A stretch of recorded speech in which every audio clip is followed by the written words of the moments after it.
வணக்கம். 1984 வந்த super star ரஜினிகாந்தனுடைய படத்தை பத்தி பேசணும்னு ஆசைப்படுறேன். ஏன் இந்த படம் அவ்வளவு முக்கியமான படம், முக்கியத்துவம் வாய்ந்த படம் ஏன் பேசணும் அப்படின்னு சொன்னாக்க, இன்னைக்கு தேதியில 2000 ஆரம்பிச்சு இந்த 25 வருடங்கள்ல 2000 தான் நான் எடுத்துக்கிறேன். 2000 ஆரம்பிச்சு 2025 இந்த 25 வருடங்கள்ல பாத்தீங்கன்னாக்க, ஒரு ரவுடி பைய பிள்ளையா ஒருத்தன் தெரியுவான், அவனை துரத்தி காதலிப்பா அப்படிங்கிற மாதிரியான படம் வருஷத்துக்கு 15 படமாவது வந்துடும். ஆனா கையிலேயே தூக்கி கட்டிட்டு ஒருத்தன் இருப்பான், வேஷ்டியை தூக்கி கட்டிட்டு ஒருத்தன் இருப்பான், எப்போதும் இடுப்புல கத்தியை வச்சிருப்பான், இல்லாட்டினா முதுகுக்கு பின்னாடி அருவாளை வச்சிருப்பான், கஞ்சாவை நசுக்கிட்டு இருப்பான், போதையை போட்டுக்கிட்டு இருப்பான், சாராயத்தை குடிச்சிட்டு இருப்பான், எப்ப பார்த்தாலும் வெட்டு குத்துன்னு இருப்பான். இது அமர்கலம் அஜித்லேருந்து ஆரம்பிச்சு பருத்தி வீரன் கார்த்திலேருந்து சுப்பிரமணியபுரத்துலேருந்து ஆரம்பிச்சுட்டு பல விஷயங்களை சொல்லிட்டே போகலாம். இது ஒவ்வொரு படத்தையுமே நம்ம எபிசோடு பண்ணலாம். ஒரு ரவுடியை காதலிக்கிற ஹீரோயின் அப்படின்னு ஒரு எபிசோட பேசணும்னாக்கா அது ஆயுசு முழுக்க பேசிட்டு இருக்கலாம். அது ஒரு பக்கம் இருக்கட்டும். ஆனால் ஒரு ரவுடியை காதலித்து அந்த காதல் கல்யாணத்தில் ஆகி அந்த கல்யாண வாழ்க்கைக்கு பிறகு அவன் எப்படி ரவுடித்தனத்திலிருந்து கெட்ட குணங்களிலிருந்து கொஞ்சம் கொஞ்சமாக விடுபட்டு அவன் எப்படி ஆகுறான், நல்லவனுக்கு நல்லவன் அப்படின்னு ஆகுறான். அப்ப நல்லவனுக்கு நல்லவன் அப்படின்னு என்ன அர்த்தம்? கெட்டவனுக்கு கெட்டவன். அவன் கெட்டவனா இருந்தான், இப்ப அவன் நல்லவனுக்கு நல்லவன் ஆயிட்டான், கெட்டவனுக்கு அவன் கெட்டவன் தான். இப்படியான ஒரு கான்செப்ட வந்திருக்கு. இதற்கு முன்னாடி எம்ஜிஆருடைய ஒளிவிளக்கு மாதிரியான படங்கள் கூட இந்த கான்செப்ட்ல தான் இருக்கும். ஆனா ஒளிவிளக்கு படத்துல ஹிந்தி படத்தினுடைய ரீமேக் ஒளிவிளக்குல ஆக்சுவலா ஹிந்தி படத்துல சௌகார் ஜானகியினுடைய கதாபாத்திரம் தான் எம்ஜிஆரை திருத்தி கொண்டு போகும். இந்த படத்துல சௌகார் ஜானகி கதாபாத்திரம் தான், சௌகார் ஜானகி தான் எம்ஜிஆரை திருத்துவாங்க. ஆனா அந்த படத்துல சௌகார் ஜானகியை தான் அவங்க கல்யாணம் செய்துக்குவாங்க. அந்த கேரக்டர், சௌகார் ஜானகி கேரக்டர் தான் எம்ஜிஆர் கேரக்டர் கல்யாணம் பண்ணிக்கிற மாதிரி ஹிந்தியில இருக்கும். இங்க அப்படி கிடையாது. ஆக நாம இந்த விஷயத்தை எடுத்துக்கிட்டோம்னாக்கா, இது எம்ஜிஆருக்கு படங்கள்லையும் சிவாஜி படங்கள்லையும்லாம் இருந்தது அப்படின்னு சொன்னாலும் கூட, எம்ஜிஆர் ஒரு ரவுடித்தனம் பண்ணுகிறாகவோ அல்லது சிவாஜி அவர்கள் ரவுடித்தனம் பண்ணுகிறவரோ இருக்க மாட்டாங்க. வேணா ஒரு முன்கோபக்காரராக இருக்கிற மாதிரி தான் காட்சிகள் அமைக்கப்பட்டது.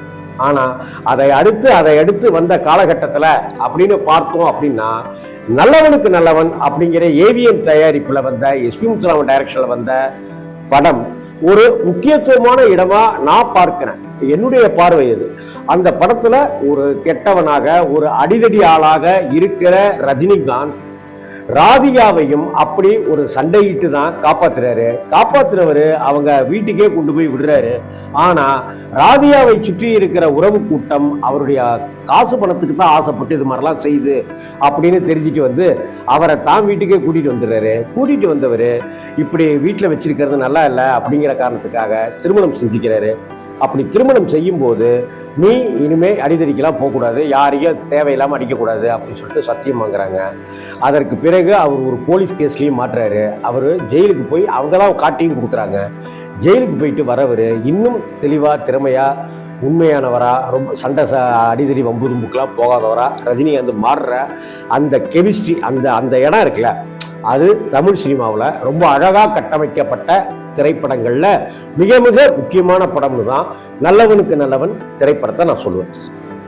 இந்த இடத்துல பார்த்தாக்க அவர் திரும்பி வருகிற அந்த தருணம், அதற்கு பிறகு ஒரு கட்டத்துல பழைய ஆளுங்க ரஜினி கிட்ட அந்த பகையை தீர்த்து கொள்வதற்காக ரஜினியை விட்டு வெளுன்னு வெளுக்கிற அந்த தருணம், காயங்களோட வீட்டுக்கு வந்திருக்கிற அந்த ரஜினியை பார்த்துட்டு கோபமாகி, உன்னைய அடிக்க வேணாம் தான் சொன்னேன், ஆனா அடிச்சா அடிய வாங்கிட்டுவான்னு நான் ஒன்றும் சொல்லலையே அப்படின்னு சொல்ல, திரும்ப அப்படி ஒரு ஸ்டைலா போய் அடிக்கும் போது தியேட்டர்ல இருக்கிற மொத்த ஆடியன்ஸும் கரவொலி எழுப்புனது எனக்கு இன்னமும் ஞாபகம் இருக்கு. அதே போல விசுவுக்கு அவர் செய்கிற ஒரு சின்ன உதவியாக இருக்கட்டும், விசுவை அவர் மேஜர் சுந்தரராஜன் அறிமுகப்படுத்தி வைத்து விசுவுடைய நன்மதிப்புக்கு ரஜினிகாந்த் வரதாகட்டும், ஒரு கட்டத்தில் கொஞ்சம் கொஞ்சமாக முன்னேறுகிற அந்த காட்சி அமைப்புகளாகட்டும், அதற்கு பிறகு தொழிற்சாலையில் முக்கிய அங்கம் வகிக்கிறவராக ரஜினி மாறுகிற இடமாக இருக்கட்டும், இந்த படத்தை தூக்கி கொண்டு போவதற்கான ஸ்கிரிப்ட் ஒர்க்கு பிரமாதமாக கையாளப்பட்டிருக்கும். அதை அடுத்து ஒரு கட்டத்தில் தான் பசங்கள்லாம் சரியில்லை, நீ தான்ப்பா இந்த தொழிற்சாலைக்கு வந்து இனி முதலாளி, நீ தான் இந்த வீட்டுக்கெல்லாம் நீ ஓனரு, நீ தான்ப்பா பார்த்துக்கணும் அப்படின்னு சொல்லி சொத்து பத்தையெல்லாம் அப்படி விசு கொடுத்து விட்டு இறந்துட்ட.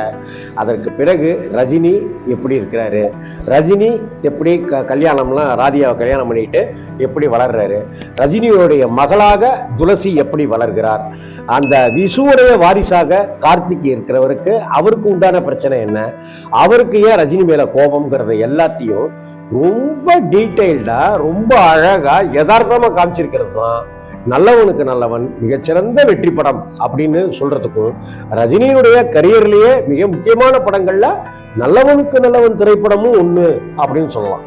இந்த நல்லவனுக்கு நல்லவன் படத்தை வச்சுக்கிட்டு நிறைய நம்ம பின்னாடி வந்த ரஜினி படங்களோட நம்ம ஒப்பிட்டு கூட பார்த்துக்க முடியும். இந்த படத்துல ரஜினி ஒரு கட்டத்துக்கு பிறகு வயதான ரஜினி அவர் லேசா அப்படி நரமுடி அடையெல்லாம் இருக்கிற மகளை குஞ்சுகிற டீனேஜ் மகள் துளசியை குஞ்சுகிற துளசி தெரியும் இல்லையா, சகலகலா வல்லவன்ல கமலுக்கு தங்கையாக துளசி அறிமுகமானாங்க. நல்லவனுக்கு நல்லவன் திரைப்படத்துல அதே ஏவிஎம் நிறுவனத்துல ரஜினிக்கு மகளாக நல்லவனுக்கு நல்லவன்ல துளசி நடிச்சிருப்பாங்க. கார்த்திக்கு துளசி ஜோடி. இந்த அந்த ரஜினியோட மகள் இந்த போர்ஷன் பார்த்தீங்கன்னாக்க கிட்டத்தட்ட இதை அடுத்து பல வருடங்கள் கழித்து வந்த அண்ணாமலை திரைப்படத்தினுடைய பல காட்சிகள் வந்து இதுல இந்த தாக்கத்திலிருந்து எடுக்கப்பட்டதா நான் ஃபீல் பண்ணுவேன். அதே போல ரஜினிக்கும் ராதியாவுக்குமான அந்த உறவு, அந்த பந்தம், அந்த அந்த அந்த அந்த கணவன் மனைவிக்கான அந்த காமெடி குறும்புகள்லாம் பார்த்தீங்கன்னாக்க ரஜினிக்கும் குஷ்புவுக்குமான அண்ணாமலை காட்சிகளை நான் பார்த்தேன். கிளைமாக்ஸ்ல கார்த்திக் மற்றும் எல்லாரையுமே வந்து வில்லன் கோஷ்டி வந்து இது பண்ண உடனே அப்ப ரஜினி அந்த இடத்துல வரும்போது இப்ப இருக்கிற வயதான ரஜினி, அப்ப இருக்கிற ரவுடியா இருக்கும்போது வந்த ரஜினி, இப்ப இருக்கிற ரஜினி, அப்ப ரவுடி ரஜினி, இப்ப இருக்கிற ரஜினி, அப்ப ரவுடி ரஜினி டக்குன்னு மாறுறத பாட்ஷா உள்ளிட்ட எத்தனையோ படங்கள்ல நம்ம பார்க்க முடியும். இப்படி இருக்கிற இந்த படத்துக்கு மிகப்பெரிய பலம் யாரு அப்படின்னு பார்த்தாக்க ஏவிஎம், எஸ்பி முத்துராமன், கதை எல்லாத்தையும் சொல்லியாச்சு. ரஜினி சாரை சொல்லவே வேணாம். அதே போல ரஜினிக்கு இணையாக நடிப்பில் வெளுத்து வாங்கி இருக்கிறது யாரான்னு பார்த்தா ராதியா மேடமா இருக்கும். ராதியாவுடைய ஆக சிறந்த படங்கள்ல இந்த படமும் ஓடும். இன்னும் சொல்லப்போனா பல இடங்கள்ல ரஜினிகாந்தெல்லாம் ஓவர் லுக் பண்ணி அப்படி தூக்கி சாப்பிட்டு போயிட்டே இருப்பாங்க. ராதியா மேடம் பிரமாதமா நடிச்சிருப்பாங்க. இதை தாண்டி இந்த படத்துக்கு மிகப்பெரிய பலம் யாரு அப்படின்னு சொன்னாக்க இசைஞானி இளையராஜா. இசைஞானி இளையராஜாவுடைய இசையில வந்த அத்தனை பாடல்களுமே இன்னைக்கு வரைக்கும் நாம கேட்டுக்கொண்டே இருக்கிற மாதிரியான பாடல்கள் தான். வெச்சிக்கவா உன்னை மட்டும் நெஞ்சுக்குள்ள அந்த பாட்டா இருக்கட்டும், உன்னைத்தானே அதா இருக்கட்டும், சிட்டுக்கு செல்ல சிட்டுக்குன்னு இருக்கிற இது மாதிரி எல்லா பாடல்களுமே மிகப்பெரிய ஹிட். முத்தாடுதேன்னு கார்த்திக் துளசிக்கு ஒரு பாட்டு. இந்த படத்துல இருக்கிற எல்லா பாடல்களுமே அட்டகாசமான பாடல்கள், படத்தை தூக்கி கொண்டு போய் நிறுத்துச்சு அப்படின்னு தான் சொல்லணும். நல்லவனுக்கு நல்லவன் அப்படிங்கிற டைட்டில் கூட ரொம்ப அட்டகாசமான டைட்டில் அப்படின்னு நான் பார்க்கிறேன். ரொம்ப அழகான டைட்டில். இதை ஏன் இதுக்கு முன்னாடி அது மாதிரி வல்லவனுக்கு வல்லவன் மாடர்ன் தியேட்டர்ஸ்ல ஒரு டைட்டில் வச்சிருப்பாங்க. நல்லவனுக்கு நல்லவன் அப்படிங்கிறத ஏவிஎம் கேட்ச் பண்ணின விதம், ரஜினிக்கு அது ரொம்ப சூட்டபிளா இருக்கிறது.